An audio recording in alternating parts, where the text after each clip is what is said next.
My name is Gavin Evans, and this is my review of Source Code. And this will be a spoiler-filled review, so if you haven't seen it, go and watch it, then come back and watch this review because I will be going in depth.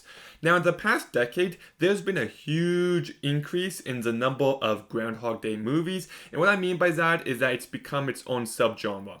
You've got romantic comedy meets Groundhog Day in Map of Tiny Perfect Things in Palm Springs. You've got Groundhog Day meets slasher film in Happy Death Day 1 and 2, even though 2 is more of a comedy, but anyways.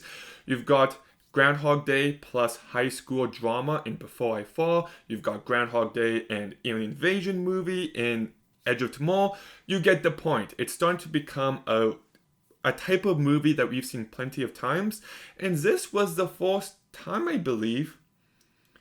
Yeah, I think this was like the start of the Groundhog Day genre, and I think that's a very good thing, how this movie started its own subgenre, and I do like what it does with that. The whole idea of a movie set on a train, which, by the way, I love it when movies are set on unique locations. I just think it allows them to stand out.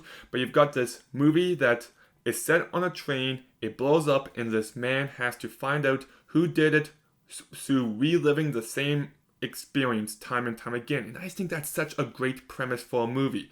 You've also got yourself a very good cast here. You've got Jake Gyllenhaal in the lead role, and yes, it's not one of his best performances, but he's still very good in this movie. He hits those beats that he needs to, and he's just got it. He has such a great screen presence that he makes every movie he's in more entertaining. Like if this movie was starring, it came out in 2011, so if it was starring Taylor Kitsch or Sam Worthington, it would be immediately forgettable. So Jake Gyllenhaal does elevate it. You've also got Michelle Monaghan, who I do like as an actress, but I think this is one of her worst performances. I don't like her here. She just feels off the entire time she's on screen. Like, it just feels like she's constantly zoned out, and I don't like the way her character's written. I don't like her performance. It's a very poorly done element of this movie, and their romance you don't buy for a single second. You don't believe that he actually falls in love with this woman.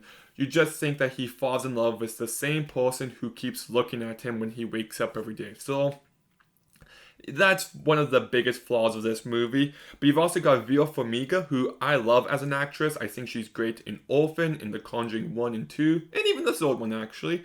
So it's nice to see her in a sci-fi movie, and she's very good here. And you've also got yourself Jeffrey Wright, who, as a huge Last of Us 2 fan, every time I see Isaac on the screen, I'm just like, yes, I think he's a very great actor with lots of great screen presence. So very good cast overall, and I think it's very well directed by Duncan Jones. It's a breezy 90-minute long movie, and it just flies by, so I love that about it.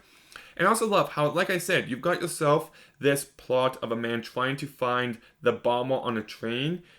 And yes, that's the exterior plotting, but if you look deeper into this movie, it deals with a lot of stuff internally. You can view it as a man trying to find purpose in a meaningless world, or you can view it as just an exploration of infinite worlds and infinite possibilities and how we don't truly know anything. You can also view it as an exploration of reincarnation. You can view it as an exploration of life after death. You can view it as an exploration of how the USA takes advantage of soldiers who are willing to serve.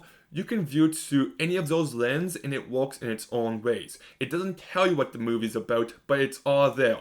And that's the best kind of themes that a movie can deal with, when they're all present, but it's for you to pick up on. I really love that about this movie, but I do find that the main external plot of him trying to find the bomber on the train just could have been better. Like, none of the supporting characters stood out in any way. They just felt like merely forgettable background characters. Like, when I found out that the bad guy was Mr. Dude who dropped his wallet, I'm just like, okay. And like, it's just not a satisfying reveal. And if it turned out to be Mr. Greaser Dude, it wouldn't be a satisfying reveal either. So like, that whole element of the movie I feel like could be more fascinating. I always say that movies like this should approach it like a whodunit. Just fully embrace that. Or if you want, it would have been more interesting if Michelle Monaghan was the one who did it, or if Jake Gyllenhaal's character, Sean, was the one who did it. That would have been some neat little twists, but the route they went, I just felt like it could have been better. It's still entertaining, but had potential to be more. But I still really like the story. Like, just the way it evolves. They find ways to take him off the train and keep it entertaining. They find ways to keep the stuff off the train very engaging. Well, you just feel bad for Jake Gyllenhaal that he's just suffering in the way that he is. It's really impactful, and all the different twists and turns, like the fact that he's actually dead, I thought was really effective. So yes, the whole modal mystery, who's the bomber thing on the train could be a bit better, but everything else in this movie I do really love. It's a nice, easy movie to watch that you can throw on at any point and be entertained. The cast does a good job and elevates it. It's a very well directed movie by Duncan Jones, and it deals with some bigger ideas than you might suggest. So I'm going to go ahead and give Source Code a 7 out of 10. This is a movie that I do believe deserves a bit more credit than it gets. It feels like it's been kind of forgotten. But anyways, have you seen Source Code? What did you think about it? Let me know in the comments down below. Make sure you like, make sure you comment, make sure you subscribe. Stay tuned for some more videos soon. And Gavin